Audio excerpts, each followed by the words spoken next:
منی بل صرف قومی اسمبلی سے جاری ہو سکتا ہے: احسن اقبال۔ اسٹیٹ بینک کو گروی رکھنے کا مقصد پاکستان کی خود مختاری کا سودا کیا جا رہا ہے۔ اسٹیٹ بینک پارلیمان کو نہیں، بین الاقوامی اداروں کو جواب دہ ہوگا۔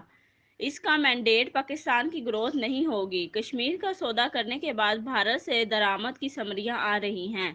سی پیک سے جڑے ترقی کو ریزہ ریزہ کر دیا۔ اس کا جواب کون دے گا؟ حکومت نے اب تک $1 کی ویکسین کی خریداری نہیں کی ہے۔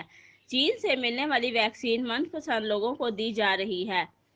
آئندہ جو حکومت الیکشن جیتے گی تو وہ اپوزیشن میں بیٹھنے کو ترجیح دے گی۔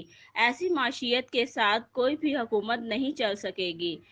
اسٹیبلشمنٹ سیاست سے دور ہو جائے اور ملک کو بحران سے نکلنے کا موقع دیا جائے: پاکستان مسلم لیگ نون کے سیکرٹری جنرل احسن اقبال